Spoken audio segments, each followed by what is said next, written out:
رونق رمضان.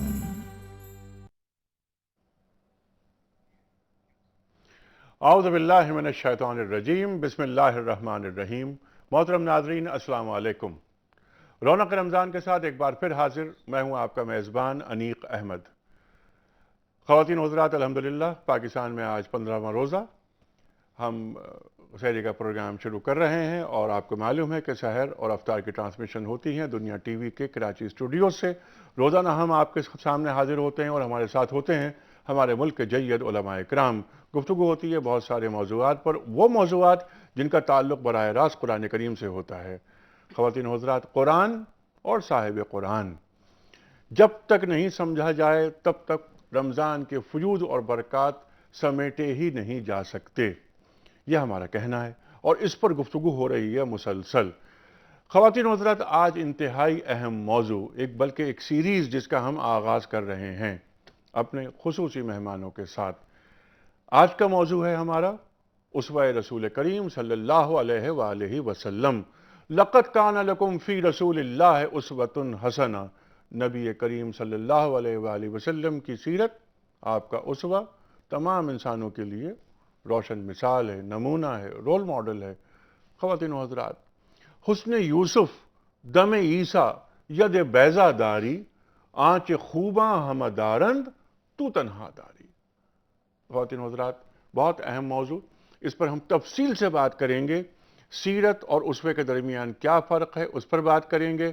سرکار دو عالم صلی اللہ علیہ وآلہ وسلم کی بعثت سے قبل کے حالات، آپ کی بعثت، پہلی وحی اور دوسری وحی کے درمیان کا عرصہ، اور دونوں جو وحی آئیں آپ پر ان میں کیا پیغام دیا گیا، توحید کی دعوت کس انداز سے دی گئی، دعوت خفیہ طور پر کس طرح ہوئی، علانیہ کس طرح ہوئی، اس پر تفصیلی بات کریں گے. اور خواتین و حضرات، ایک بہت اہم موضوع اور ایک بہت اہم نکتہ جس پر ہم چاہیں گے تفصیل سے بات ہو، کہ سرکار دو عالم صلی اللہ علیہ وآلہ وسلم کی سیرت کا مطالعہ کیوں ضروری ہے. کیونکہ ہمیں معلوم ہے کہ آخری کتاب، آخری شریعت اور آخری رسول صلی اللہ علیہ وآلہ وسلم، ما کان محمد ابا احد من رجالکم ولکن رسول اللہ و خاتم النبیین. دنیا جتنی بھی آگے چلی جائے، آج 1400 برس گزر چکے ہیں آپ کی بعثت کو. خواتین و حضرات، آپ کا اسوہ، آپ کی سیرت، رول ماڈل، انسانی ذہن جتنا بھی آگے چلا جائے، سیرت امامت کرتی رہے گی عالم انسانیت کی.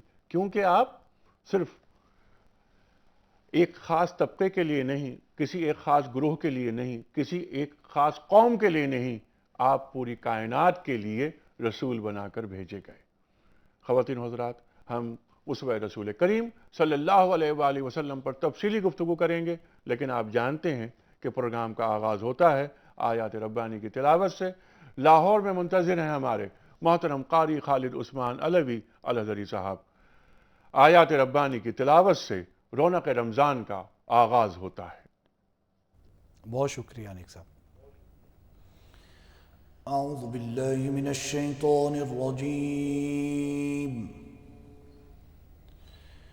بسم اللہ الرحمن الرحیم. ماشاء اللہ، ماشاء اللہ. ما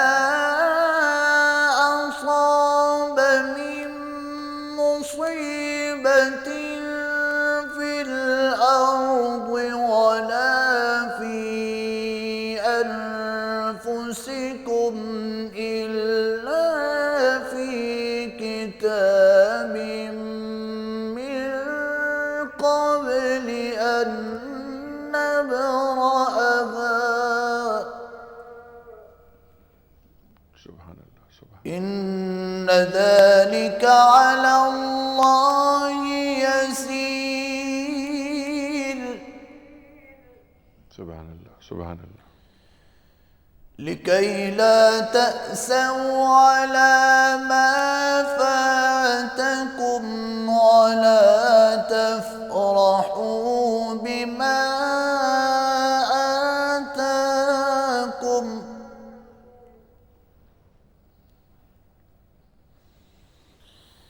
لكي لا تأسوا على ما فاتكم ولا تفرحوا بما آتاكم والله لا يحب كل مختال فخور صدق اللہ العظیم. جزاک اللہ قاری صاحب، سبحان اللہ. خواتین و حضرات، یہ سورہ حدید قرآن کریم کا 57واں سورہ، اس کی آیت نمبر 22 اور 23 تلاوت کی اور یہ سعادت حاصل کی قاری خالد صاحب نے. ترجمہ: نہیں پڑتی کوئی مصیبت زمین میں اور نہ تمہاری اپنی جانوں پر مگر وہ لکھی ہوئی ہے ایک کتاب میں، اس سے پہلے کہ ہم اسے پیدا کریں. بلا شبہ یہ بات اللہ کے لیے بہت آسان ہے. یہ اس لیے ہے کہ تاکہ نہ غم کھاؤ کسی نقصان پر اور نہ اتراؤ تم اس پر جو عطا فرمائے وہ تم کو، اور اللہ نہیں پسند کرتا ہر گھمنڈ کرنے والے اور فخر جتانے والے کو. خواتین و حضرات، سیریز آغاز کر رہے ہیں ہم گفتگو کا، اور تشریف لائیں ہمارے خاص مہمان محترم ڈاکٹر حماد لکھوی صاحب لاہور سے. ڈاکٹر صاحب پنجاب یونیورسٹی میں پڑھاتے ہیں، اسلامک اسٹڈیز کے پروفیسر ہیں. پنجاب یونیورسٹی میں پڑھا، انگلینڈ میں پڑھا، پی ایچ ڈی آپ کا پنجاب سے ہے. خواتین و حضرات، صاحب نگاہ، صاحب بصیرت، آپ کے ساتھ تشریف رکھتے ہیں. ایک بہت جانا مانا پہچانا ہوا نام پیام صبح میں حاضر تشریف لاتے ہیں اور ہم ان سے خوب سیکھتے ہیں. خواتین و حضرات، رونق رمضان میں کیسے ممکن ہے کہ ہم انہیں نہ بلائیں اور ان سے نہ سیکھیں؟ تشریف فرما ہے محترم مولانا شجاع الدین شیخ صاحب. خواتین و حضرات، دونوں مہمانوں کو خوش آمدید کہتا ہوا میں اس وقت جا رہا ہوں بریک کی جانب. واپس آئیں گے اور سلسلہ کلام جاری ہوگا، سوالات ہوں گے اور ہم سیکھیں گے کہ سیرت پاک صلی اللہ علیہ وآلہ وسلم کا آج اس عہد میں سمجھنا کتنا ضروری ہے. آ رہے ہیں ایک بریک کے بعد.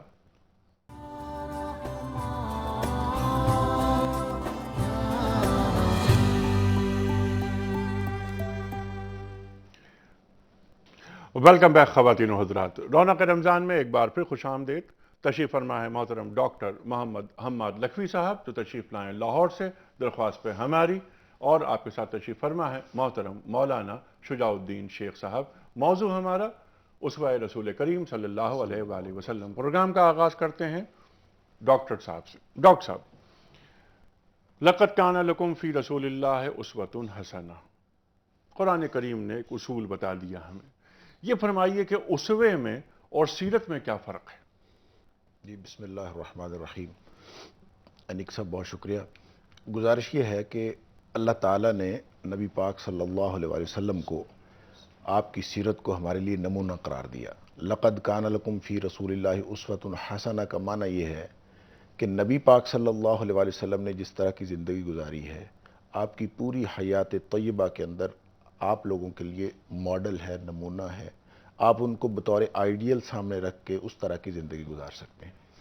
لیکن جب ہم سیرت کی بات کرتے ہیں تو سیرت سارا یسیروں سے ہے، اور جس کا معنی عربی لغت میں ویسے تو سیرت کا مطلب حالت ہوتا ہے، لیکن عربی لغت میں سیرت کے معنوں میں وہ عمل شامل ہے کہ کسی جگہ پہ اگر کوئی شخص بار بار چلے تو چلنے سے جو جگہ پہ نشان پڑ جاتے ہیں اس نشان کو بھی سیرت کہتے ہیں.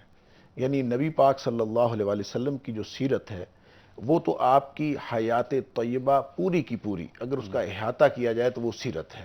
نبی پاک صلی اللہ علیہ وسلم کی اس دنیا میں آمد سے لے کر اس دنیا سے تشریف لے جانے تک آپ کی جتنی آپ کی زندگی ہے وہ ساری کی ساری سیرت ہے. اور اس سیرت کے اندر ہم سب کے لیے نمونہ ہے. یعنی پوری دنیا میں کوئی شخص انفرادی طور پر، اجتماعی طور پر، خلوت میں، جلوت میں، بطور سربراہ خاندان، بطور سربراہ حکومت، بطور تاجر، بطور سپہ سالار، جس طرح کی بھی زندگی گزارے گا، نبی پاک صلی اللہ علیہ وآلہ وسلم کی سیرت کو سامنے رکھے گا تو یہ گویا اس کے لیے نمونہ ہوگا. اور اس میں میں یہ عرض کروں کہ نبی پاک صلی اللہ علیہ وسلم کی یہ جو شان اللہ تعالیٰ نے قرآن میں بیان فرمائی ہے، اور یہ جو آیت آپ نے بھی کوٹ کی، یہ سورۃ الاحزاب کی ہے، اور اس کے اگر سیاق و سباق میں دیکھیں تو یہ جنگ احزاب کے ضمن میں آئی ہے۔ گویا نبی پاک صلی اللہ علیہ وسلم کی جو پوری زندگی ہے وہ جد و جہد سے اور ایک کشمکش سے عبارت ہے، اور اس کشمکش کی بھی ایک پیک ہے، یعنی جو غزوہ احزاب ہے، اس میں ایک خاص بات ہے کہ نبی پاک صلی اللہ علیہ وسلم کی پالیسی تبدیل ہوئی ہے۔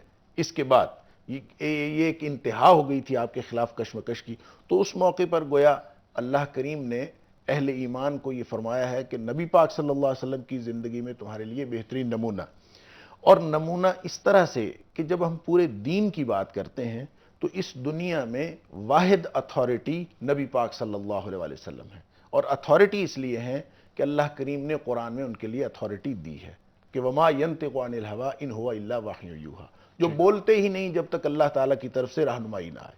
جب نبی پاک صلی اللہ علیہ وسلم کا امتیاز یہ ہے کہ ان کو اللہ کی طرف سے یہ اتھارٹی ملی، تو نبی جو بھی آتا ہے، قرآن نے یہ بتایا وما ارسلنا من رسول الا لیطاع باذن اللہ، نبی ہوتا ہی وہ ہے کہ جس کی اطاعت کی جائے، اور اطاعت کیوں کی جائے کہ اس کی اطاعت کا حکم اللہ نے دیا ہے۔ انبیاء کی اطاعت کی جاتی ہے، اور اطاعت اس لیے کی جاتی ہے کہ دین اللہ کا انبیاء کرام کو اللہ تعالیٰ نے پہنچایا جبریل علیہ السلام کے ذریعے سے۔ اب جو بات نبی پاک صلی اللہ علیہ وسلم نے اپنی حیات طیبہ میں کر کے دکھا دی، وہ پورا کا پورا دین ہے، اور وہی ضابطہ حیات ہے، اور جو آپ نے صحابہ کرام کو سکھا دیا۔ اب اگر ہم اس ڈیفینیشن کے تحت دیکھتے ہیں تو بات سمجھ میں یہ آتی ہے کہ جو اللہ کریم نے نبی کریم صلی اللہ علیہ وسلم تک پہنچایا، جو آپ نے صحابہ کرام کو سکھایا، جو صحابہ کرام نے عمل کر کے دکھایا، یا نبی پاک صلی اللہ علیہ وسلم نے خود عمل کر کے دکھایا، یہ پورے کا پورا دین ہے۔ اور جو چیز اس میں آ گئی، اس احاطے کے اندر آ گئی، یہ تو دین ہے، اور جو چیز اس احاطے کے اندر نہیں آتی وہ دین نہیں ہے۔ یہ ہے مطلب نمونے کا اور اسوہ حسنہ کا۔ سبحان اللہ، سبحان اللہ۔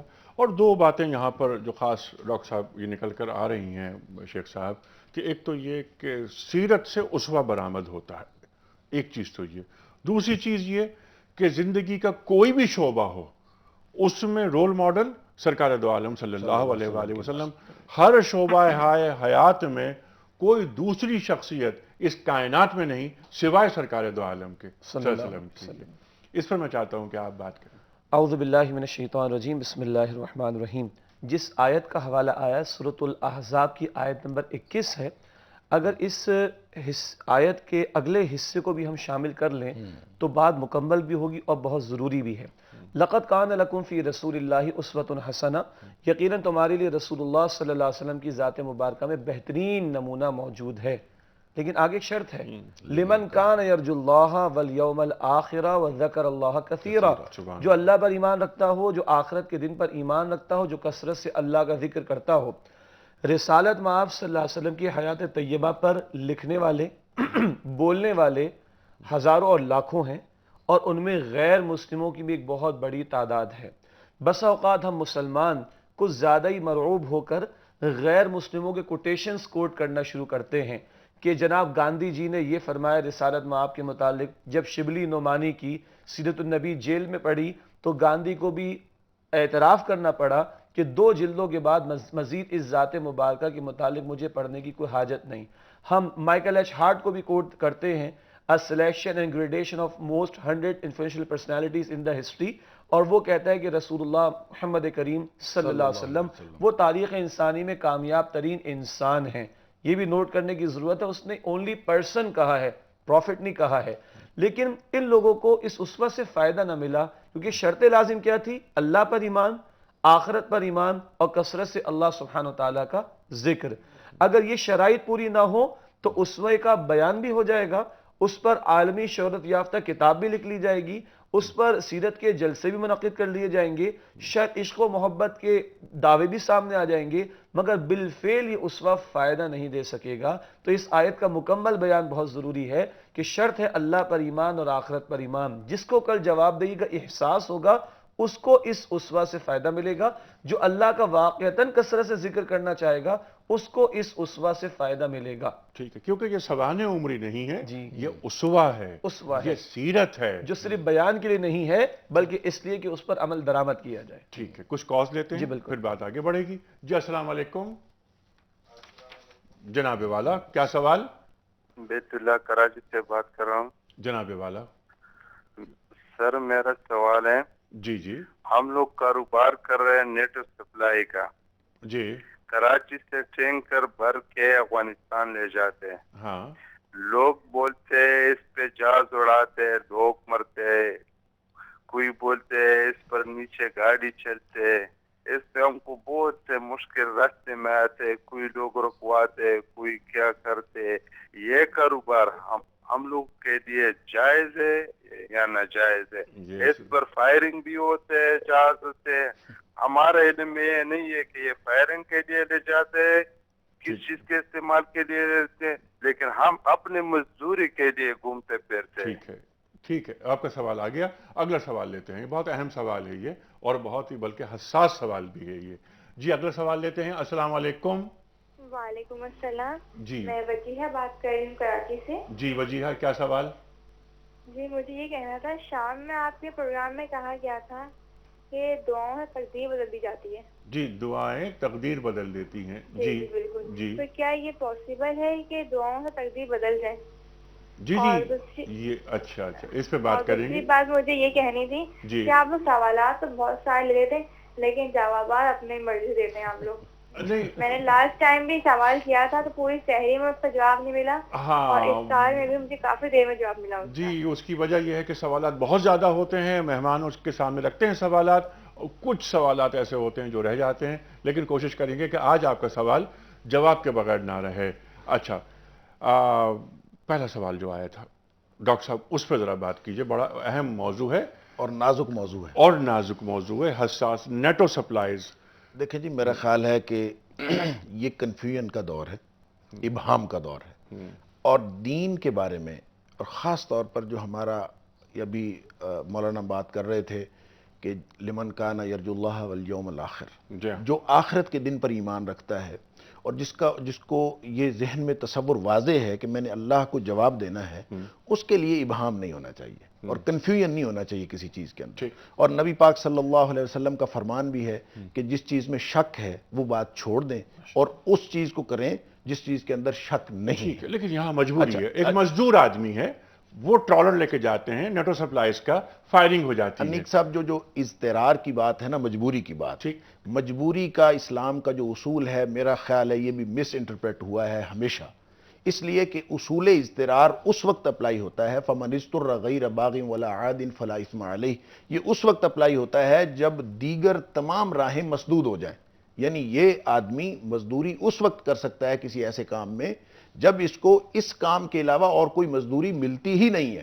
اچھا، اگر دیگر تمام راہیں مسدود ہو جائیں تو پھر اصول اضطرار تو اپلائی ہوتا ہے. ان کو آپ کیا مشورہ دیں گے؟ بالکل میں یہ مشورہ دوں گا کہ یہ کام چھوڑ دیں جب ان کو پتہ ہے کہ ایک کام یہ جو کام کر رہے ہیں اس کے نتیجے میں مسلمانوں کا ہی نقصان ہو رہا ہے اور اہل اسلام کے خلاف ان کی مزدوری کو استعمال کیا جا رہا ہے، لہٰذا یہ اس کام کو فوری طور پر چھوڑ دیں اور اس کے علاوہ کوئی اور مزدوری، چونکہ جو ٹرانسپورٹر ہیں یا جو کسی بھی طرح کا کام کرتے ہیں اس کے لیے 1001 کام ہے، لیکن اگر اسلام کے اصول اضطرار کے مطابق اگر ان کی سچویشن یہ ہے کہ کوئی اور کام انہیں نہیں کوئی مل اور رہا کام ان کو نہیں ملتا اور ان کے گھر کا چولہا نہیں جل تو رہا، پھر وہ بطور مزدوری کر سکتے ہیں مجبوری کی صورت میں. ٹھیک ہے. لیکن دیگر تمام راہیں مسدود ہونا اسلام کے اصول اضطرار کے اپلائی کرنے کے لیے لازمی شرط ہے. ٹھیک ہے. اچھا اگلی کال لیتے ہیں، پھر یہی سوال میں آپ کے سامنے رکھوں گا. جی سر السلام علیکم. جی وعلیکم السلام. جناب والا کیا سوال؟ جی میں فضا حسین بات کر رہا ہوں ملتان سے. جناب والا. سر میرے سوال 2 ہیں، میرا علم بڑا ناقص ہے اور پہلی دفعہ بات کر رہا ہوں. جناب اگر سمجھ نہ آ سکے تو میں پلیز معذرت. آپ فرمائیے. میری کافی جائیداد ہے، شکر الحمدللہ. اچھا. میری بیٹیاں بھی ہیں، بیٹے بھی ہیں، بیویاں بھی ہیں. اچھا. میں چاہتا ہوں کہ میں ان سب کا شیئر دوں، ٹھیک ہے، لیکن اس کے ساتھ میں یہ بھی چاہتا ہوں کہ میں اللہ کے نام پر بھی اس میں سے کافی حصہ نکال دوں. ٹھیک ہے. مجھے صرف اتنا گزارش کرنا ہے کہ میں زیادہ سے زیادہ کتنا اللہ کے نام پر دے دوں جس سے بچوں کا بھی حق تلف نہ ہو. ٹھیک ہے, بالکل ٹھیک ہے. دوسرا سوال یہ تھا بالکل ٹھیک ہے کہ حضرت آدم علیہ السلام کی اولاد جہاں جہاں بھی گئی, جی زبان تو وہ کوئی بھی بولتے ہوں گے, جی کوئی بھی آپ لے لیں, جی, تو یہ زبانیں تخلیق کیسے ہوئیں؟ ہاں بالکل, زبانیں تخلیق کیسے ہوئیں اور کتنا آپ وصیت کر سکتے ہیں یا ہبہ کر سکتے ہیں اپنی جائیداد کو, یہ سوالات ہم رکھیں گے اپنے علماء کے سامنے. لیکن پہلا سوال جو آیا تھا نیٹو سپلائز کا, ٹرالر کا ڈرائیور جس کو گھر کا چولہا جلانا ہے, مزدوری کر رہا ہے, وہ کیا کرے بیچارہ؟ پہلی بات تو یہ ہے کہ نیٹو سپلائی کا معاملہ شروع کیوں ہوا. اس ملک کے حکمرانوں نے اچھا لیکن ذرا سر اگر آپ کی اجازت ہو تو 2 جملے صرف مجھے کہنے دیجئے کہ مسلمانوں پر حملے کروانے کے لیے اپنی زمین اپنی سڑکیں حوالے کرنا یہ بغاوت ہے اللہ کے حکم کے خلاف, اس کو کنڈیم ہونا چاہیے, نمبر 1. نمبر 2, ہمارے جو سائل تھے ان کے سوال کرنے کے انداز سے لگا کہ وہ ہمارے کوئی پٹھان اور پشتون بھائی ہیں اور ان ہمارے بھائیوں میں بڑی غیرت دینی ہوتی ہے. شاید ان کے سوال میں یہ حصہ بھی تھا کہ شاید اس کو استعمال کیا جاتا ہے ہمارے مسلمان بھائیوں کو مارنے کے لیے. اب جب یہ بات ان پر واضح ہے تو انہیں اللہ کی ذات پر توکل کر کے اس معاملے کو چھوڑنا چاہیے. میں ذاتی طور پر 10 سے زیادہ ٹرانسپورٹر سے واقف ہوں جن کو اس وقت جو کماتے ہیں اس سے 50 گنا زیادہ کی آفر ملی اور انہوں نے ٹھکرایا اس کو, اور رب العالمین نے ان کے رزق میں برکت عطا فرمائی. تو ان بھائی کو میں کہوں گا کہ اللہ پر توکل کریں, اور جیسے ڈاکٹر صاحب نے فرمایا کہ 1001 ذرائع موجود ہیں. پاکستان 19 کروڑ کی آبادی ہے, پاکستان میں ہزاروں میل کی سڑکیں موجود ہیں, ٹرانسپورٹر کا کام پورے ملک میں مختلف شعبوں میں پھیلا ہوا ہے. اللہ رب العالمین پر توکل کر کے اس کام کو چھوڑیں اور دوسرے راستے کی طرف جائیں جو کہ حلال ہو, اسی میں اللہ برکت دے گا انشاءاللہ. ٹھیک ہے. اور اگر جیسا کہ ڈاکٹر صاحب نے فرمایا کیفیت ہو اضطراری, جی تو تب تو وہ, لیکن ڈاکٹر صاحب نے اضطراری کیفیت کی وضاحت فرمائی, اس کی وضاحت ضروری ہے. کوئی اور راستہ ہے ہی نہیں سرے سے, کوئی اور ذریعہ ہے, اور میں سمجھتا ہوں ایسا موقع فی الحال نہیں ہے. اس لیے ان بھائی کو مشورہ یہ کہ اس کو چھوڑیں اور اللہ رب العالمین پر توکل کر کے محنت کریں گے, اللہ تعالیٰ راستہ کھولے گا انشاءاللہ. ٹھیک ہے. اگلا سوال جو آیا تھا وجیہہ کا, وجیہہ کو شکایت یہ ہے کہ ان کے سوال کا جواب نہیں ملتا. دعائیں تقدیر بدل دیتی ہیں. بالکل صحیح, بالکل صحیح ہے.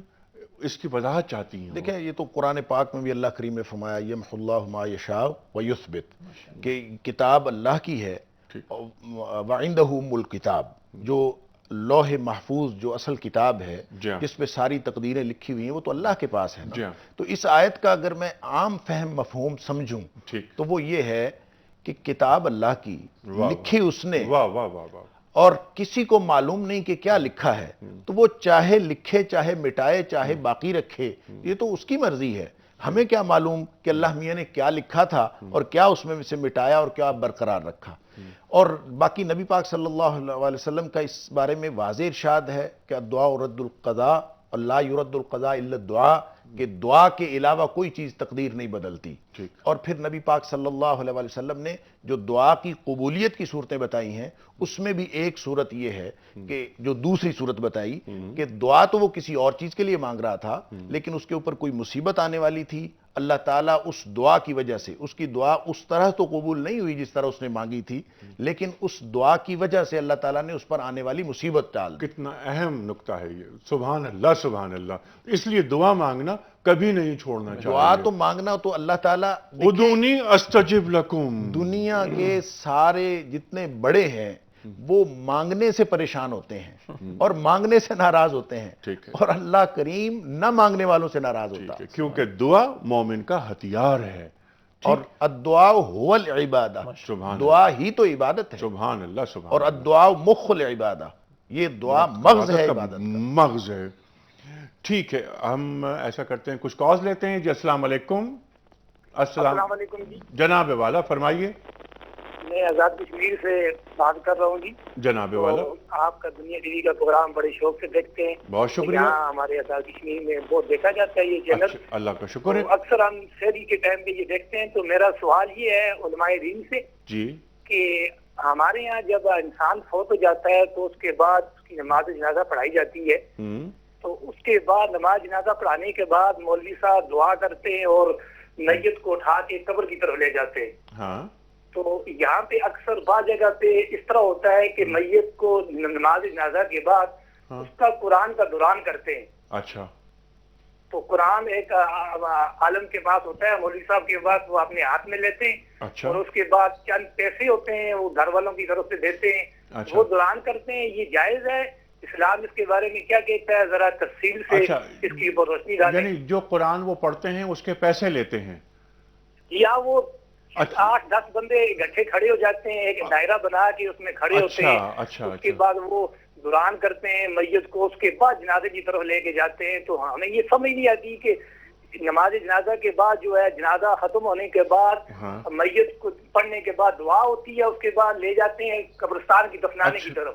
لیکن نماز جنازہ کے بعد چند آدمی، چند لوگ اکٹھے ہو کے ایک دائرہ بنا کے کھڑے ہوتے ہیں. اس میں قرآن شریف کو لے کے آتے ہیں، پڑھتے ہیں، تو اس کے اوپر ہاتھ رکھ کے اس طرح کی کرتے ہیں. اس کے بارے میں دین میں کیا ہے؟ اچھا ٹھیک ہے، یہ معلوم کرتے ہیں علماء حضرات سے. لیکن خواتین حضرات اس وقت ہمیں جانا ہے بریک کی جانب، اور گفتگو جو ہو رہی ہے موضوع ہمارے ذہن میں رہے.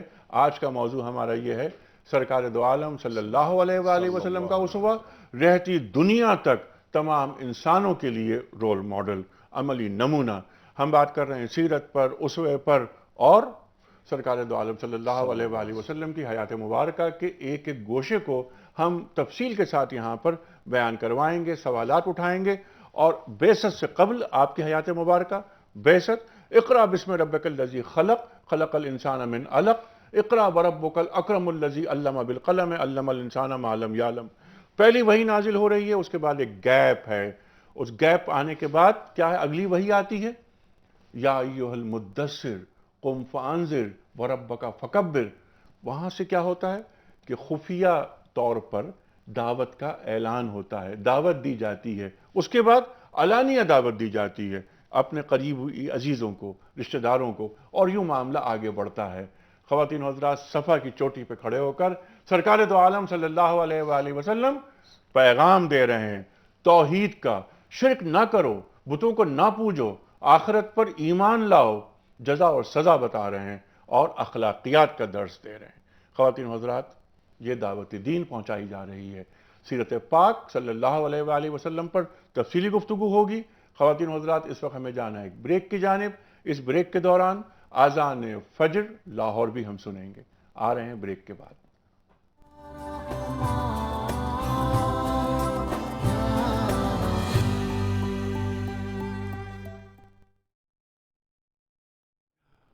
ویلکم بیک خواتین و حضرات. رونق رمضان میں ایک بار پھر خوش آمدید. تشریف فرما ہے محترم ڈاکٹر محمد حماد لکھوی صاحب اور محترم مولانا شجاع الدین شیخ صاحب. موضوع رونق رمضان میں آج ہے سیرت پاک صلی اللہ علیہ وآلہ وسلم. اس سیریز کا ہم آغاز کر رہے ہیں، یہ پہلا پروگرام پیش کر رہے ہیں آپ کی خدمت میں. اس سے پہلے کہ میں رکھوں اگلا سوال اپنے مہمانوں کی خدمت میں، جو سوالات آئے تھے میں چاہتا ہوں اس پر ذرا بات کر لیں. جائیداد بہت زیادہ ہے، بیویاں ہیں، بیٹیاں ہیں. کتنی جائیداد میں اللہ کے نام پر خرچ کر سکتا ہوں؟ 1/3 نبی پاک صلی اللہ علیہ جو وسلم وصیت کے حوالے سے، جو وصیت کے حوالے سے ہے وہی. 1/3 سے زیادہ نہیں خرچ کر سکتے. ٹھیک ہے شیخ صاحب. جی یہی جی بالکل. اللہ کے نبی علیہ السلام نے 1/3 کی وصیت کی اجازت دی، اور اس میں حکمت یہی ہے جو ان کا سوال بھی تھا کہ جو ان کے ورثاء ہیں وہ ان کا محروم نہ ہو حق جائے، مارا نہ جائے، محروم نہ ہو جائے. اور عام طور پر رسالت مآب صلی اللہ علیہ وسلم نے 1/3 کی حد تک ہی صحابہ کرام کے انفاق کو قبول کیا، تاکہ جو ان کے متعلقین اور زیر کفالت ہیں ان کے لیے بھی کچھ باقی رہے، یا ورثاء کے لیے بھی مال باقی رہے. ٹھیک ہے. لیکن انفاق کی یہاں آپ نے بات کی تو مجھے میں یاد سمجھ آیا، گیا، میں آپ کا انداز سمجھ گیا. آپ غزوہ تبوک کی مثال دیں گے. غزوہ تبوک. بالکل، جہاں آدھا مال بھی ہمیں دکھائی دیتا ہے سیدنا عمر فاروق کا رضی اللہ عنہ، اور جہاں پورے گھر کا مال بھی دکھائی دیتا ہے سیدنا صدیق اکبر رضی اللہ تعالی عنہ کا. اسی لیے میں نے جملہ استعمال کیا تھا کہ عام طور پر رسالت مآب صلی اللہ علیہ وسلم 1/3 ہی قبول فرمایا کرتے تھے. غزوہ تبوک ہنگامی معاملہ ہے، اس سے پہلے کبھی نفیر عام نہیں لگائی گئی، اور اس موقع پر آپ نے فرمایا کہ جو جتنا لا سکتا ہے وہ لا کر پیش کرے. اور لانے والے صدیق اکبر ہیں جن کی کیفیات سے رسالت مآب واقف بھی ہیں صلی اللہ علیہ جیش وسلم. الاسرت ہے نا جی، جیش الاسرت. پروانے کو چراغ ہے، بلبل کو پھول بس، صدیق کے لیے ہے خدا کا رسول بس صلی اللہ علیہ وسلم. صلی اللہ علیہ وسلم. اس ایک تو ہنگامی کیفیات اور انفاق بھی صدیق اکبر کا اور قبول فرمانے والے رسالت مآب صلی اللہ علیہ وسلم. اس کو ایک ایکسیپشنل کیس کے طور پر لیں. عمومی طور پر جیسے حضرت نے بھی فرمایا 1/3 کا معاملہ ہی پسندیدہ ہے. ٹھیک ہے. اگلا سوال ڈاکٹر صاحب، انتقال کے بعد جنازے کے بعد وہ دعا کے بعد قرآن کریم کو دائرے کی شکل میں پڑھتے ہیں لوگ. یہ آزاد کشمیر سے ایک سوال آیا تھا، کیا فرمائیں گے؟ دیکھیں جی، جیسے ہمارا پروگرام میں کے آغاز میں جو آج کے موضوع کے حوالے سے آپ نے بات کی ٹھیک کہ دین نبی پاک صلی اللہ علیہ وسلم کا اسوہ ہے اور جو آپ صلی اللہ علیہ وسلم نے صحابہ کرام کو سکھا دیا. ٹھیک. اب نبی پاک صلی اللہ علیہ وسلم کی اس دنیا سے وصال فرما جانے کے بعد جو مورخین کے مطابق 1 صدی صحابہ کرام کا دور ہے. حضرت طفیل رضی اللہ تعالیٰ عنہ کا انتقال 110 ہجری میں ہوا اور یوں یہ 1 صدی موجود ہے جس میں صحابہ کرام نے دین پر عمل کر کے دکھایا. وفاتیں بھی ہوئیں، خوشیاں بھی ہوئیں، جنازے بھی پڑھے گئے اور جو کچھ ہوا وہ سب کے سامنے. لہذا جو نبی پاک صلی اللہ علیہ وسلم نے جنازے کا طریقہ بتایا ہے اور جو صحابہ کرام جس پر عمل کرتے رہے اس میں اس طرح کی کوئی چیز موجود نہیں ہے. لہذا یہ کسی علاقے میں کوئی دائرہ بنا کے کریں، کوئی بغیر دائرے کے کریں. مقامی طور پر تو ایک کلچر کے طور پر تو ہو سکتا ہے لیکن دین سے اس کا کوئی تعلق نہیں ہے. اور دین جو پہنچا سرکار دو عالم صلی اللہ علیہ وسلم سے صحابہ اور رضی اللہ عنہم ورضوا عنہ، قرآن کریم ارشاد فرماتا ہے. ڈاکٹر صاحب گفتگو رہے گی جاری، ہمیں جانا ہے بریک کی جانب اور اس کے بعد واپس آئیں گے. بریک کے بعد سوالات کا سلسلہ دراز ہوگا. آ رہے ہیں ایک چھوٹے سے بریک کے بعد.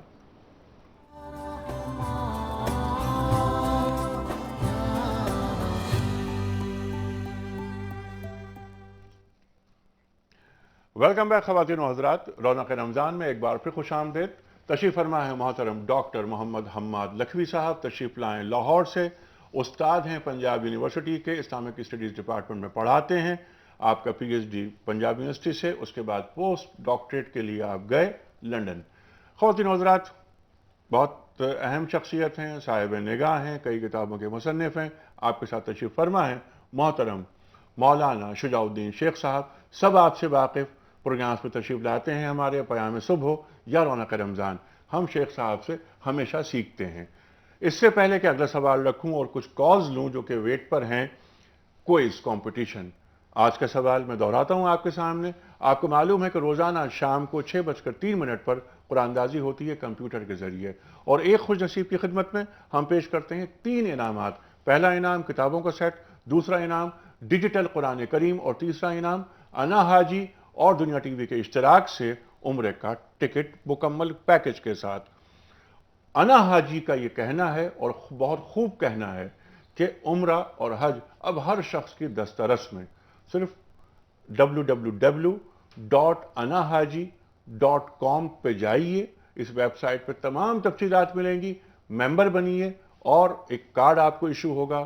شاپنگ ہوتی ہے، پوائنٹس ہوتے ہیں اس میں، اور ایک خاص وقت ایسا آتا ہے کہ عمرے کا ٹکٹ آپ کو پیش کر دیا جاتا ہے.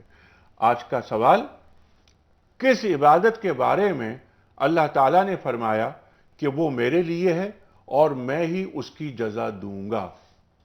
کس عبادت کے بارے میں اللہ تعالیٰ نے فرمایا کہ وہ میرے لیے ہے اور میں ہی اس کی جزا دوں گا؟ الصوم لی وانا اجزی بہ. خواتین و حضرات 3 آپشنز. پہلا آپشن نماز، دوسرا آپشن روزہ اور تیسرا آپشن حج. خواتین و حضرات صحیح جواب آپ بھجواتے ہیں کس ایڈریس پر اور کس ٹیلی فون نمبر پہ میں پیش کر رہا ہوں.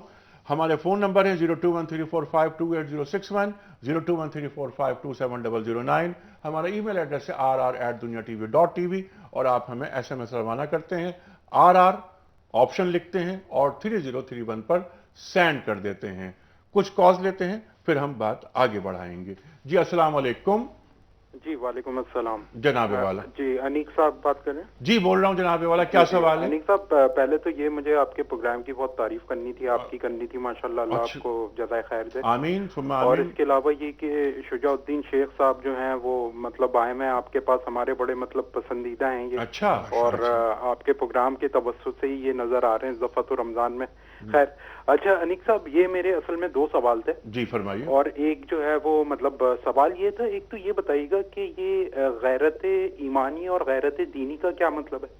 بہت اچھی اور بات ہے۔ مطلب اس بارے میں حق بات کہنا، چاہے وہ حکومت کے خلاف ہو، کسی آدمی کے خلاف ہو، کہنا حق بجانب ہے یا نہیں ہے؟ ٹھیک ہے، یا مصلحتاً آپ اس کو ٹھیک ہے، مطلب سمجھ رہے ہیں نا؟ ٹھیک ہے۔ اچھا، دوسرا سوال میرا یہ، میں نے ایک حدیث سنی تھی، کیا؟ اور وہ حدیث یہ ہے، مجھے بس یہ کنفرم کرنا ہے، اس کے دو حصے میں ہے مطلب یہ حدیث، کہ میری امت پہ ایک ایسا وقت آئے گا، حضور صلی اللہ علیہ وسلم نے فرمایا کہ مارنے والے کو یہ نہیں پتا ہوگا کہ وہ کیوں مار رہا ہے، اور مرنے والے کو یہ نہیں پتا ہوگا وہ کس گناہ کے لیے مر رہا ہے، اور مطلب دوسرا حصہ اس کا یہ ہے کہ دونوں جہنمی ہیں۔ تو مجھے یہ مطلب تھوڑی سی وہ ہے کہ مطلب دوسرا حصہ جو ہے وہ تھوڑا سا کنفیوژن ہے کہ دونوں جہنمی آپ نے فرمایا۔ کنفیوژن نہ رکھے ذہن میں، بالکل ابھی ہم بات کریں گے، یہ بالکل حدیث ہے اور اس پر تفصیلی گفتگو ہوگی، کوئی ابہام اس میں نہیں ہے، کلیئرٹی ہے بہت زیادہ، انشاءاللہ تعالیٰ ابھی ہمارے علماء کرام آپ کو بتا دیں گے، لیکن میں چاہتا ہوں کچھ کال اور لے لوں، اس کے بعد اکٹھے سوالات رکھیں گے آپ کے سامنے۔ السلام علیکم۔ وعلیکم السلام جناب والا۔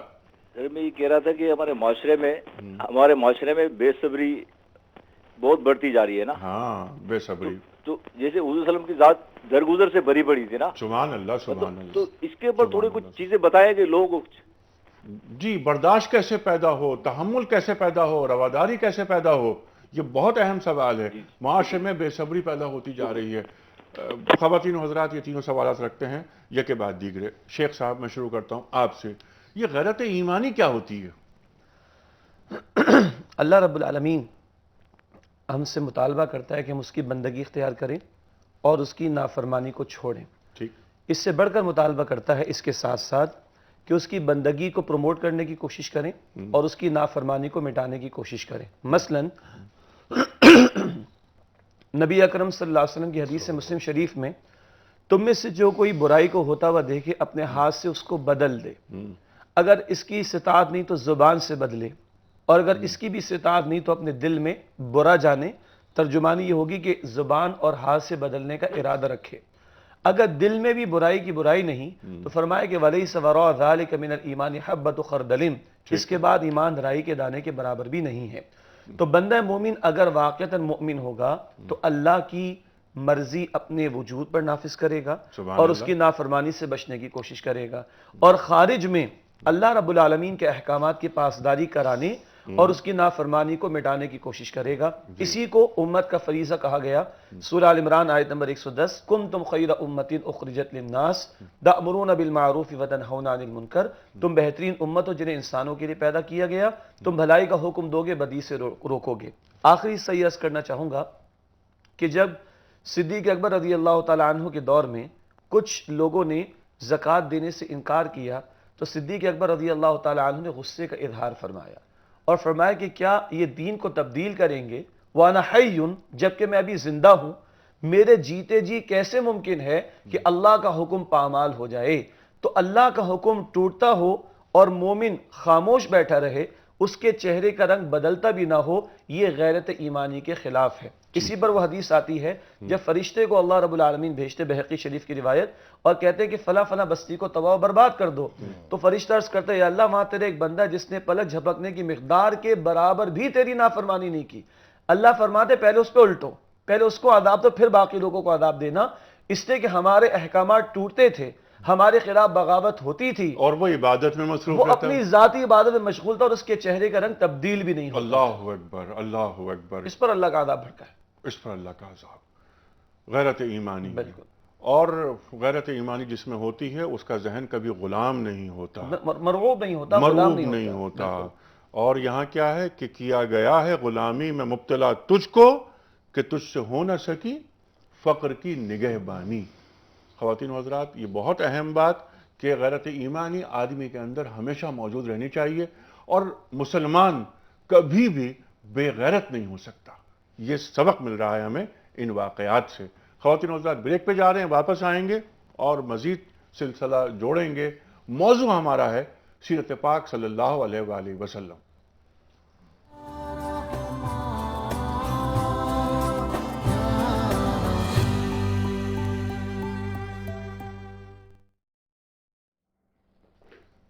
ویلکم بیک خواتین و حضرات، رونق رمضان میں ایک بار پھر خوش آمدید۔ ڈاکٹر صاحب، ہم موضوع پہ آتے ہیں، سوالات کے جوابات ابھی آپ سے لیں گے، آپ دونوں حضرات سے ہم۔ سیرت جیسے کہ موضوع ہے ہمارا صلی اللہ علیہ وآلہ وسلم. یہ فرمائیے کہ سیرت پاک کا مطالعہ، اور صرف مطالعہ ہی نہیں، اس پہ عمل. قل ان کنتم تحبون اللہ فاتبعونی یحببکم اللہ، قرآن کریم کا ارشاد ہے. سیرت کا مطالعہ کیوں ضروری ہے؟ دیکھیں جی، یہ تو ایک لمبا موضوع ہے، وسیع باتیں ہیں اس میں. لیکن میں مختصر کر کے دو چار موٹی موٹی باتیں اور بنیادی نقطہ عرض کرتا ہوں جی.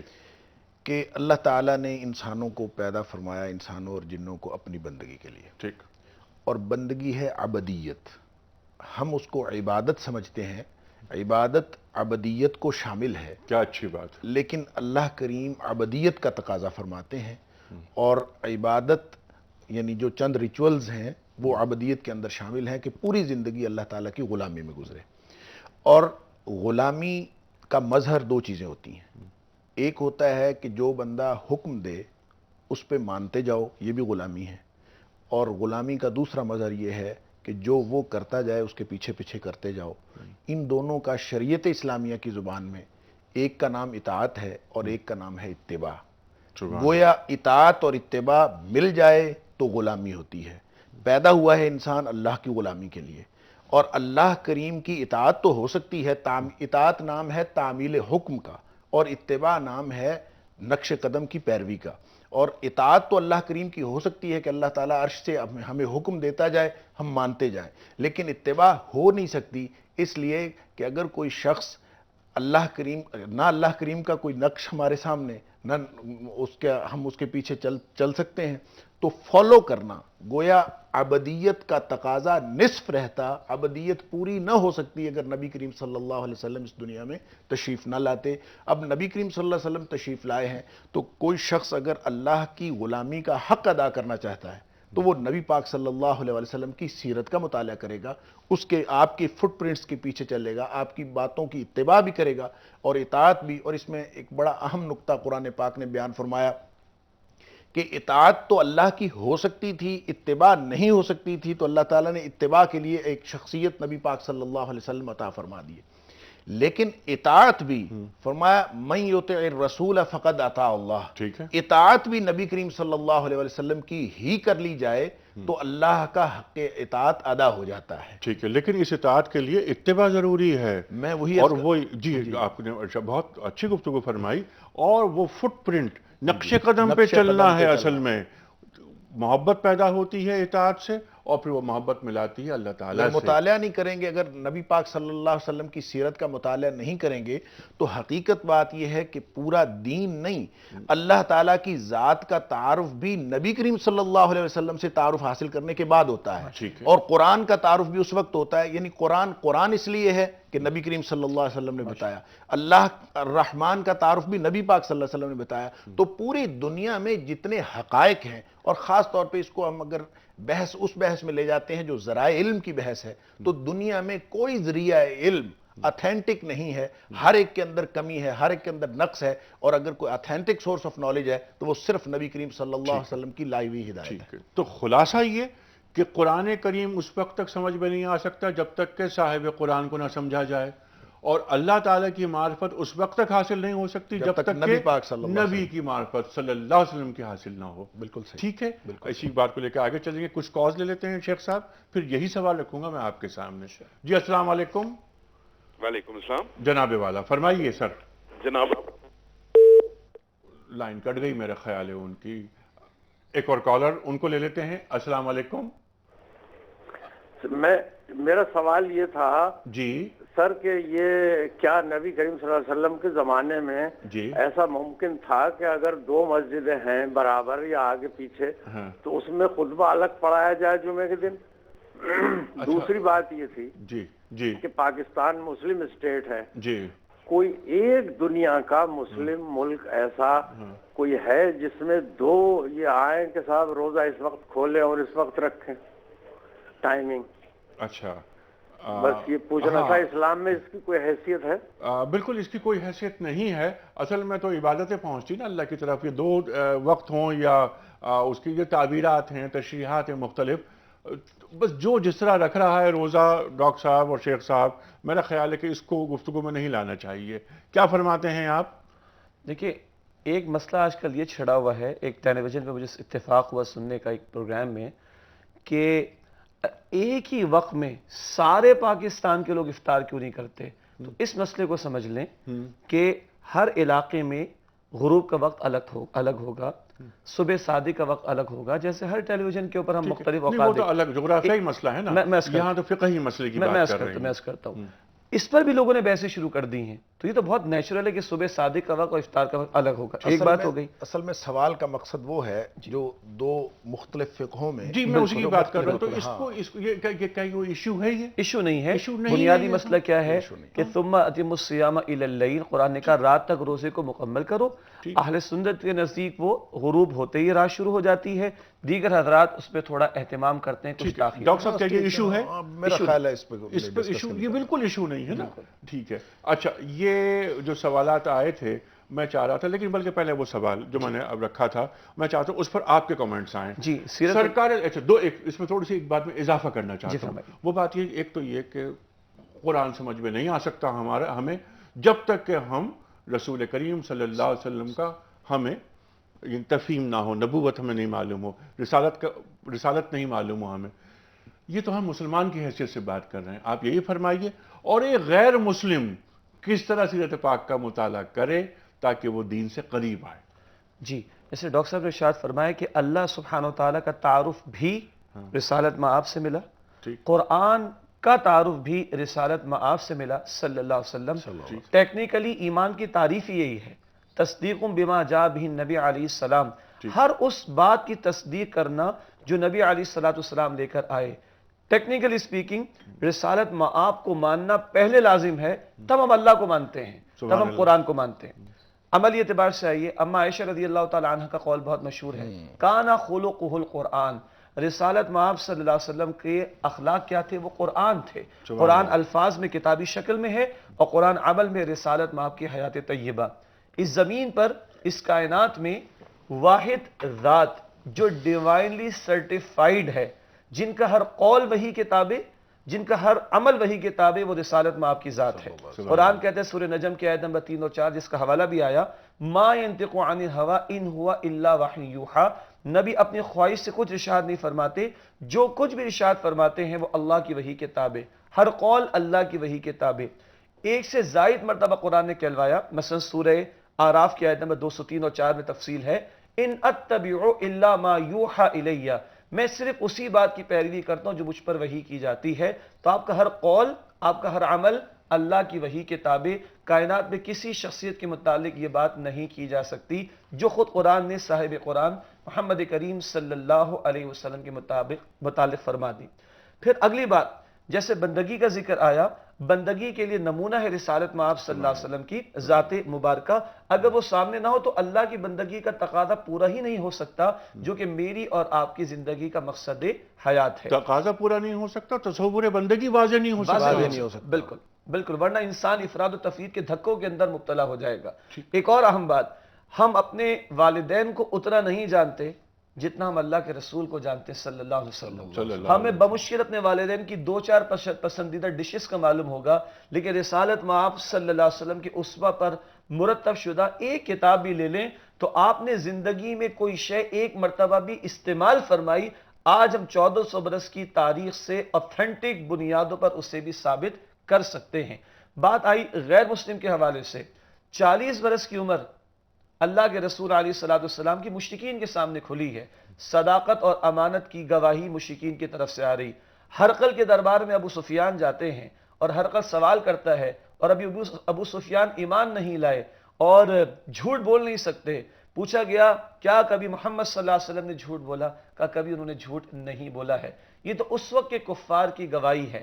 آج کے وہ کفار جو محمد صلی اللہ علیہ وسلم کو اللہ کا رسول نہیں مانتے، جس پر ابتدا میں بات ہوئی تھی، لیکن وہ بھی مجبور ہیں، چاہے وہ مائیکل ایش ہارٹ ہو، مجبور ہے تاریخ انسانی کی 100 شخصیات کا تجزیہ کرتے ہوئے کہ وہ رسالت مآب صلی اللہ علیہ وسلم کو سب سے اوپر لے کر آئے۔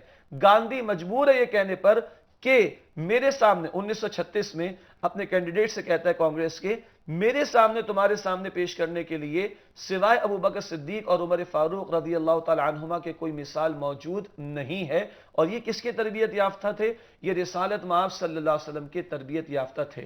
برنارڈ شاہ کو کہنا پڑا آئندہ 100 برس میں کوئی نظام زندگی جو برطانیہ یا دنیا میں رول کرے گا وہ یا وہ ہوگا جو محمد صلی اللہ علیہ وسلم لے کر آئے یا اس سے قریب تر ہوگا. لیمرٹائن کہتا ہے اگر مقاصد کی عظمت اور وسائل کی کمی اور نتائج کا حیرت انگیز ہونا تین معیارات ہوں کسی شخصیت کو پرکھنے کے، تو بتاؤ تاریخ انسانی میں کون ہوگا جو محمد صلی اللہ علیہ وسلم کے قریب قریب بھی دکھائی دے. لیکن یاد رہے یہ سب غیر مسلم ہیں، نہ ماننے کے باوجود ماننے پر مجبور ہیں. اس کو عربی میں کہا گیا الفضل ما شہدت بہ الاعداء، فضیلت تو وہ ہے کہ دشمن بھی گواہی دے. آخری بات، یہ غیر مسلم ہو کر اتنا سیرت کا مطالعہ کرتے تھے. ہم تو مسلمان ہیں، رسول اللہ کو ماننے کا دعویٰ کرتے ہیں، ہمیں کس قدر سیرت کا مطالعہ کرنا چاہیے اس کا اندازہ کیا جا سکتا ہے. ٹھیک، سبحان اللہ سبحان اللہ. آپ نے وہ مکالمے کا ذکر کیا، میرے ذہن میں مکالمہ یاد آ رہا تھا، ریوائز ہو رہا تھا، ریکال کر رہا تھا. میں ابو سفیان سے پوچھا، آپ نے بتایا، پھر ایک سوال اس سے پوچھا یہ بتاؤ کہ اللہ کے رسول کے ساتھ کون لوگ ہیں؟ سبحان اللہ. تو کیا جواب دیا اس نے؟ اللہ کے رسول پر ایمان لانے والے کون؟ معاشرے کے کمزور طبقات، غریب طبقات، پسے ہوئے طبقات، کیونکہ آپ رحمت للعالمین بن کر آئے اور وقت کے ظالموں کے ظلم سے مظلوموں کو نجات دلانے کے لیے لائے. تو یہ مظلوم طبقہ، اس لیے سیرت کا مطالعہ ضروری ہے ہر طبقے کے لیے، خواہ وہ مسلمان ہو یا غیر مسلم ہو، کیونکہ انسانیت کی اس زمین پر رہتے ہوئے سب سے بڑی ضرورت ہے عدل. اور اللہ کے نبی کا مشن قرآن نے کہا سورہ شورى آیت نمبر 15 وَأُمِرْتُ لِأَعْدِلَ بَيْنَكُمْ، مجھے حکم دیا گیا میں تمہارے درمیان عدل کو قائم کروں. فاطمہ نامی عورت چوری کرتی ہے بڑے خاندان کی، آج بھی بڑے لوگ چوریاں کرتے ہیں، ڈاکے ڈالتے ہیں. اللہ کے رسول نے فرمایا خدا کی قسم بالفرض اگر فاطمہ بنت محمد بھی چوری کرے تو اس کے بھی ہاتھ کاٹنے کا حکم دوں گا. عدل کی بات نہیں کی، عدل کا نظام نافذ کر کے دکھایا. سبحان اللہ سبحان اللہ. شیخ صاحب کچھ کالز لیتے ہیں اس کے بعد انشاءاللہ. اچھا، کال اس وقت بتایا جاتا ہے کہ موجود نہیں ہے اور ہمیں بریک پر جانا ہے. خواتین و حضرات، گفتگو بہت اہم ہو رہی ہے. سیرت پاک صلی اللہ علیہ وآلہ وسلم کا مطالعہ مسلمانوں کے لیے تو ایمان کا درجہ ہے، اس درجے پر فائز ہے. ہماری زندگی، ہماری موت سب اللہ کے رسول کے نام سے وابستہ ہیں صلی اللہ علیہ وآلہ وسلم. خواتین و حضرات، غیر مسلم بھی اس وقت تک نجات نہیں پا سکتے جب تک کہ وہ سیرت پاک صلی اللہ علیہ وآلہ وسلم کا نہ ہی صرف مطالعہ کریں بلکہ اس مطالعے سے سبق حاصل کر کے اپنے آپ کو اللہ کے رسول صلی اللہ علیہ وآلہ وسلم کے پیغام سے وابستہ نہیں کر لیتے. یعنی لا الہ الا اللہ محمد الرسول اللہ. اور یہ کلمہ کیا ہے؟ یہ کلمہ ہی تو قرآن کریم کی تشریح. خواتین و حضرات، کان خلقہ القرآن کی بات کی شیخ صاحب نے. اس وقت ہم جا رہے ہیں بریک کی جانب. کان خلقہ القرآن پر تفصیل سے بات کریں گے کہ آپ کا اخلاق قرآن ہی تو ہے. خواتین و حضرات، ہم اس بریک کے دوران اذان فجر کراچی بھی سنیں گے اور جب واپس آئیں گے تو ڈاکٹر حماد کے سامنے ایک سوالات کا سلسلہ ہے وہ رکھیں گے. کوشش یہ کریں گے کہ سیرت پاک سے صلی اللہ علیہ وسلم سے ضرور آج کے پروگرام میں سبق نصیحت حاصل کریں. آ رہے ہیں بریک کے بعد.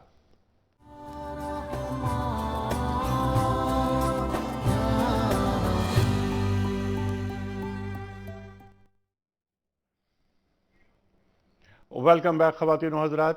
رونق رمضان میں ایک بار پھر خوش آمدید. تشریف فرما ہے محترم ڈاکٹر محمد حماد لکھوی صاحب، تشریف لائیں لاہور سے، اور تشریف فرما ہے محترم مولانا شجاع الدین شیخ صاحب.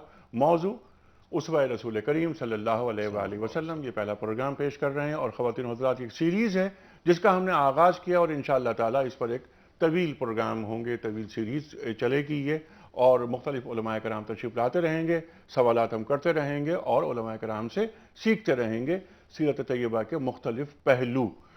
اس وقت کچھ کالرز ہیں، ان کو لیتے ہیں. اس کے بعد کیونکہ پروگرام کا آخری حصہ ہے میں کوئز ریپیٹ کروں گا اور رکھیں گے سوالات. جی السلام علیکم. السلام علیکم. جی وعلیکم السلام. میں پروین بات کر رہی ہوں. جی فرمائیے، کیا سوال ہے؟ میرا سوال یہ ہے کہ کیا ازواج مطہرات نے اعتکاف کیا اور کیا آج کی عورت بیٹھ سکتی ہے؟ اچھا، کیا ازواج مطہرات نے؟ جی بالکل بالکل بالکل اعتکاف کیا اور کیا آج کی عورت بیٹھ سکتی ہے اعتکاف میں؟ بالکل صحیح ہے. اور اگلا سوال لیتے ہیں. جی السلام علیکم. جی وعلیکم السلام. جی میرے ہسبینڈ نے پچھلے دنوں آپ سے کوشچن کیا تھا حلالہ کے بارے میں.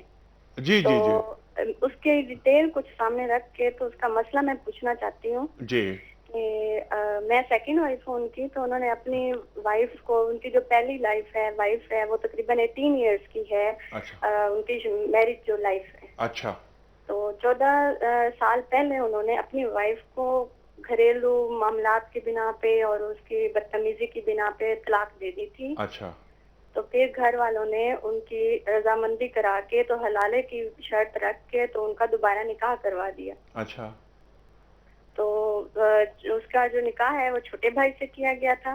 اچھا، تو اس وقت کیا مطلب یہ چیز صحیح ہے ان کے لیے، وہ ان کے نکاح میں ہے؟ کچھ لوگوں کا کہنا ہے کہ نہیں یہ غلط ہے، کچھ لوگوں کا کہنا ہے کہ نہیں یہ ہے نکاح میں. تو اس کے بارے میں ذرا معلوم کرنا تھا، کیونکہ ان کی مرضی نہیں تھی. میرے جو شوہر ہیں ان کی کوئی اپنی مرضی دلی طور پہ نہیں تھی. تو کیا اس میں نیت کو بھی دیکھا جاتا ہے کہ انسان کے دل میں کیا ہے، یا پھر صرف زبان کے جو الفاظ ہیں انہی کو جو ہے نا اہم اسلام میں کہا گیا ہے شریعت؟ ٹھیک ہے، یہ رکھتے ہیں سوالات علماء حضرات کے سامنے، لیکن اس سے پہلے کہ میں رکھوں سوالات، خواتین حضرات میں چاہتا ہوں کوئز کا سوال ریپیٹ کر دوں آپ کی خدمت میں، کیونکہ یہ آخری چنک ہے ہمارا. سوال یہ ہے کہ کس عبادت کے بارے میں اللہ تعالیٰ نے فرمایا کہ وہ میرے لیے ہے اور میں ہی اس کی جزا دوں گا؟ 3 آپشنز: نماز، روزہ اور حج. صحیح جوابات روانہ فرمانے کے لیے ہمارے فون نمبرز ہیں 021-345-28061، 021-345-27009.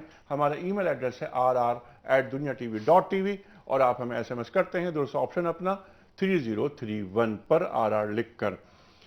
ڈاکٹر صاحب یہ کچھ سوالات ہیں، میں چاہ رہا ہوں کہ یہ کے بعد دیگرے آپ سے بات کریں. اچھا، سوال یہ آیا تھا بہت پہلے ہمارے پاس کہ ایک حدیث کے بارے میں پوچھا گیا تھا کہ میری امت میں ایک وقت ایسا بھی آئے گا کہ مارنے والے کو نہیں پتا ہوگا کہ وہ کیوں مار رہا ہے، مرنے والے کو نہیں پتا ہوگا کہ میں کیوں مر رہا ہوں، اور قاتل اور مقتول دونوں جہنمی ہوں گے.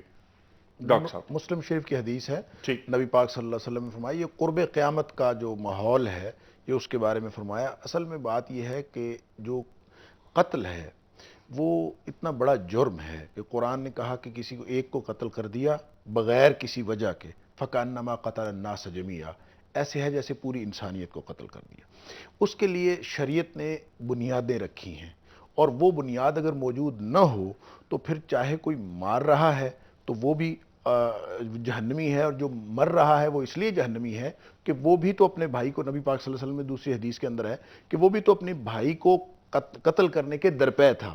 اور جیسا کہ حابیل اور قابیل کے واقعے کے اندر اللہ کریم نے قرآن پاک کے اندر فرمایا کہ جب قابیل نے حابیل کو قتل کرنے کا ارادہ کیا تو حابیل نے آگے سے یہ کہا کہ میں تیری طرف دست درازی نہیں کروں گا تاکہ میرا گناہ بھی تیرے اوپر پڑے. اس کا مطلب یہ ہے کہ جب دو لوگ لڑتے ہیں اور ان کا مقصد وہ شریعت کی بنیادیں نہیں ہوتی، یہ جو نبی پاک صلی اللہ علیہ وسلم کے فرمان کے مطابق اور قرآن پاک کے مطابق جو 3 بنیادیں ہیں، یعنی شریعت اسلامیہ کے اندر کسی کو قتل کیا جا سکتا ہے یا تو قتل کے بدلے میں، یا پھر یہ کہ وہ شادی شدہ بدکار ہو اس لیے، اور تیسری مرتد کی سزا. ہاں، مرتد کی سزا. یہ 3 صورتوں کے علاوہ کوئی اور صورت نہیں ہے کہ کسی کو قتل کیا جا سکے. اور جب کوئی شخص کسی کو قتل کرتا ہے اور تینوں بنیادوں میں سے کوئی بنیاد موجود نہیں ہوتی تو مارنے والا اس لیے جہنمی ہے، اور جو مرنے والا ہے وہ اس لیے جہنمی ہے کہ دونوں آپس میں لڑ رہے تھے، وہ بھی اس کے قتل کے درپے تھے. یہ تو اتفاق ہوا کہ ایک شخص دوسرے کے ہاتھوں قتل ہو گیا، اس لیے وہ دونوں جہنمی ہیں اپنے ارادے، اپنی نیت اور اپنے عمل کے اس نوعیت کی وجہ سے. اور اگر اس کے پیچھے مقصد اللہ کو راضی کرنا ہو یا اس کے پیچھے شریعت کی بنیاد ہو تو پھر ایسا نہیں ہے. چاہے وہ فتنوں کا دور ہو، اگر کسی شخص نے کسی کو قتل کیا اس کے پیچھے کوئی شریعت کی بنیاد ہو، اور وہ شریعت کی بنیاد کہیں بھی انفرادی قتل میں موجود نہیں ہوتی، یہ جو 3 صورتیں ہیں جائز صورتیں، اس میں بھی حکومت انوالو ہوتی ہے، ریاست انوالو ہوتی ہے، پھر شریعت کی بنیاد بنتی ہے. یہ بہت اچھی بات کہ ریاست انوالو ہوتی ہے اور ان قوانین کو ہاتھ میں نہیں لینا چاہیے. بالکل صحیح. فرد واحد ان سزاؤں پہ عمل نہیں کرا سکتا. بالکل صحیح. جب تک کہ اس کی پشت پر ریاست نہیں کھڑی ہوئی ہو. بالکل ٹھیک ہے. شیخ صاحب، بہت اچھا سوال آیا تھا ایک صاحب کا، اور یہ سوال ہمارے سماجی مسئلہ ہے بہت بڑا کہ ہمارے معاشرے میں بے صبری کیوں بڑھتی جا رہی ہے. رمضان مبارک کا مہینہ صبر کا مہینہ ہے، اور اللہ کے نبی علیہ السلام نے فرمایا کہ صبر کا بدلہ جنت ہے. اور ایک اور حدیث میں ذکر آتا ہے کہ جنت کو مشقتوں سے گھیر دیا گیا. تو یہ روزے کی مشقت کا ایک بہت بڑا حاصل یہ ہے کہ ہمارے اندر صبر کا، برداشت کا جذبہ پیدا ہو. شدید بھوک لگ رہی ہے، پیاس لگ رہی ہے، مگر ہم اپنے آپ کو روکتے ہیں اللہ کے حکم کے خاطر. اس کا حاصل یہ ہو کہ دیگر معاملات زندگی میں بھی صبر کا، تحمل کا، برداشت کا جذبہ پیدا ہو. ایک اور پہلو اس کا یہ ہے کہ انسان میں جلد بازی کا عنصر بہت زیادہ، جیسے تھوڑی دیر پہلے ذکر آیا تھا، اور اس جلد بازی کے نتیجے میں کبھی طلاق دے دی جاتی ہے، کبھی اپنوں پر ہی ہاتھ کھڑا کر لیا جاتا ہے، کبھی مظلوم کی گردن اڑا دی جاتی ہے، کبھی ملازمین کے اوپر برس پڑتے ہیں لوگ. یہیں پہ کنٹرول کرنا ضروری ہے اپنے آپ کو. کچھ ایکسٹرنل فیکٹرز اور بھی ہوتے ہیں. جب معاشرے کے اندر لا اینڈ آرڈر کی سچویشن خراب ہو، جب مہنگائی کا دورہ ہو، جب ایک طبقہ امیر سے امیر تر ہوتا ہو، دوسرا غریب سے غریب تر ہوتا ہو، تو یہ ایکسٹرنل فیکٹرز مل کر بھی لوگوں کو کہیں نفسیاتی مریض بناتے ہیں اور کبھی ان میں بے صبری پیدا کر دیتے ہیں. لیکن قرآن یہ بتاتا ہے سورہ المعارج میں اگر ہم پڑھیں آیت نمبر 19 سے مزید آیات میں، ان الانسان خلق ہلوعا اذا مسہ الشر جزوعا واذا مسہ الخیر منوعا الا المصلین. انسان بڑا تھردلا پیدا کیا گیا ہے. ذرا نعمت ملتی ہے تو اتراتا ہے اور روک کر دوسروں کے اوپر اترانا شروع کرتا ہے، اور ذرا کچھ مشکل آتی ہے چیخنا چلانا شروع کر دیتا ہے. الا المصلین، سوائے نمازیوں کے. یہ نماز ایمان پیدا کرتی ہے، اور ایمان وہ کیفیت ہے جو بندے میں صبر کا مادہ بڑھاتی ہے. یہاں پر نماز الا المصلین کی بات، یا ایھا الذین آمنوا استعینوا بالصبر والصلاۃ. ماشاءاللہ. اے ایمان والو، صبر اور نماز کے ذریعے اللہ کی مدد حاصل کرو. ان اللہ مع الصابرین، بے شک اللہ صبر کرنے والوں کے ساتھ ہے. سبحان اللہ، سبحان اللہ. بے صبری بہت بڑا مسئلہ بن گیا ہے ہمارے معاشرے کا. سڑک پہ جائیں، ٹریفک میں آپ پھنسے ہوئے ہوں، ہارن دیے جا رہے ہیں، اور جو شخص روزہ رکھا ہوا ہے وہ تک ہارن دے رہا ہے، حالانکہ اس کو روزے کا تقاضا یہ ہے کہ وہ صبر کرے کہ مجھے جلدی گھر پہنچنا ہے. ہارن پہ ہاتھ رکھ دیا گیا. تو رمضان کا مہینہ تربیت کا مہینہ ہے. بے صبری کرنا تو دور کی بات ہے. رسالت مآب علیہ السلام نے فرمایا کہ کوئی تم سے اگر جھگڑے تو تم اس سے کہہ دو انا الصائم، میں روزے دار، میں روزے سے ہوں. ڈاکٹر صاحب، اصل میں اس میں ایک اور پہلو کی طرف اشارہ کرنا چاہوں گا کہ اللہ تعالیٰ نے انسان کی شخصیت کے اندر دو طرح کے داعیے رکھے ہیں. ایک داعیے کی تسکین ہو جاتی ہے مادی وسائل اور اسباب سے، لیکن دوسرے داعیے کی تسکین ہوتی نہیں ہے اس سے. یعنی آپ کو تمام دنیا کے وسائل بھی مل جائیں، جیسا ہم کہتے ہیں کہ مہنگائی ہے، بے روزگاری ہے، بجلی نہیں ہے، فلاں نہیں ہے، اس سے بے صبری پیدا ہوتی ہے. تو کیا خیال ہے کہ یہ بے صبری ان معاشروں میں نہیں ہے کہ جہاں یہ بیماریاں موجود نہیں ہیں؟ ان میں بھی بے صبری کا عنصر موجود ہے. تو مسئلہ یہ ہے کہ انسانی شخصیت کا جو مادی پہلو ہے، جو جسمانی ضروریات ہیں، وہ تو ان سے پوری ہو جاتی ہیں، لیکن جو چیز انسان کو صبر سکھاتی ہے اور جو چیز انسان کو ایک واقعتاً انسان نفسیاتی طور پر بناتی ہے، وہ اس کا وہ روحانی پہلو ہے جس کے بارے میں قرآن نے کہا الا بذکر اللہ تطمئن القلوب، کہ جو اطمینان ملے گا نا وہ اللہ کی یاد سے ملے گا، وہ کسی اور چیز سے مل نہیں سکتا. تو ہم سب سکون ڈھونڈتے ہیں مادی وسائل سے، اور مادی وسائل آ جانے کے بعد بھی سکون ملے گا نہیں جب تک اللہ کی طرف رجوع نہیں کیا جائے. الا بذکر اللہ تطمئن القلوب. قرآن کریم نے نکتہ بیان کر دیا. اچھا، ایک سوال یہ آیا تھا کہ کیا ازواج مطہرات رضی اللہ تعالی عنہما نے اعتکاف کیا مسجد میں، اور کیا آج کی عورت اعتکاف میں مسجد میں بیٹھ سکتی ہے؟ دیکھیں جی، اس سلسلے میں ایک تو بات ہے کہ حدیث پاک کے اندر صحیح حدیث ہے جس کے اندر یہ روایت ہوا ہے کہ نبی پاک صلی اللہ علیہ وسلم اپنی تمام حیات طیبہ اعتکاف کرتے رہے، اور اس حدیث کے اندر یہ ہے کہ آپ کے بعد آپ کی ازواج مطہرات اعتکاف کرتی رہیں. اچھا، اس کا مطلب یہ ہے کہ اعتکاف تو ازواج مطہرات کرتی کیا یہ تو بات ثابت ہو. کہاں کیا؟ اب مسئلہ یہ ہے کہاں کیا. اس سلسلے میں تھوڑی سی جو میری رائے ہے، ہو سکتا ہے کسی کو میں تحقیق یہی عرض کرتا ہوں. دیکھیں، جو ایک دلیل لی جاتی ہے قرآن پاک سے وَأَنْتُمْ عَاكِفُونَ فِي الْمَسَاجِدِ، کہ تم جب اعتکاف کرتے ہو، وہ ایک خاص مسئلہ ہے کہ تعلق زوجیت کا، کہ جب اعتکاف کرتے ہو تو اس صورت میں تعلق زوجیت نہیں رکھنا. اور اس سے یہ دلیل پکڑی جاتی ہے کہ خواتین کا جو اعتکاف ہے وہ بھی مسجد میں ہے. میں ذاتی طور پر اس میں یہ سمجھتا ہوں کہ وَأَنْتُمْ عَاكِفُونَ فِي الْمَسَاجِدِ یہ تو خالص مردوں کا معاملہ ہے. اور مردوں کو یہ حکم دیا جا رہا ہے، اس میں خواتین کو تو حکم ہے ہی نہیں۔ ٹھیک ہے شیخ صاحب، کیونکہ آخری منٹ ہے، آپ فرمائیے۔ میں اس طرح سے اتفاق کرتا ہوں، جیسے خواتین کی عموماً نماز گھر میں پسندیدہ ہے جمعہ عیدین کے علاوہ، اسی لیے ان کا اعتکاف گھر میں پسندیدہ ہے، گو کہ اگر بعض فقہا کی رائے اس کے برعکس ہے تو اپنے مکتب فکر کے علماء سے مسئلہ معلوم کر کے عمل کر لینا چاہیے۔ ٹھیک ہے، اور اس کو نزاعی مسئلہ نہیں بنانا چاہیے۔ شیخ صاحب آپ کا بہت شکریہ، ڈاکٹر صاحب بڑا ممنون۔ خواتین و حضرات، پروگرام آج یہاں ختم کر رہے ہیں۔ موضوع اسوہ رسول کریم صلی اللہ علیہ وآلہ وسلم، یہ پہلا پروگرام ہم نے پیش کیا آپ کی خدمت میں۔ شام کو دوبارہ حاضر ہوں گے افطار ٹرانسمیشن میں، یہی موضوع لے کر آئیں گے۔ بنیادی سوالات جو آج ہم نے اٹھائے اس پروگرام میں، وہ اسوہ اور سیرت کے درمیان جو فرق ہے وہ ہمارے علماء حضرات نے بتایا ہمیں کہ کیا فرق ہے، اور سیرت پاک صلی اللہ علیہ وسلم کا مطالعہ کیوں ضروری ہے مسلمانوں کے لیے، اہل ایمان کے لیے، اور اہل ایمان کے لیے ہی نہیں، ہر انسان کے لیے آپ کی سیرت کا مطالعہ کیوں ضروری ہے۔ اس لیے ضروری ہے کہ دنیا کا ہر شعبہ، زندگی کا ہر شعبہ، کوئی شعبہ ایسا نہیں ہے کہ جس میں آپ نے رہنمائی نہ کی ہو اور رہنمائی کے اصول فراہم نہ کیے ہوں۔ وما ارسلناک الا رحمۃ للعالمین۔ خواتین و حضرات، علامہ اقبال کے ایک جملے پر پروگرام ختم کرتے ہیں آج کا، بلکہ موقوف کرتے ہیں شام تک کے پروگرام کے لیے، کہ سرکار دو عالم صلی اللہ علیہ وآلہ وسلم کی آمد عہد قدیم کا خاتمہ اور عہد جدید کا آغاز ہے۔ اس جملے پر تفصیلی گفتگو شام کو ہوگی۔ شام تک انیق احمد کو اجازت، خدا حافظ۔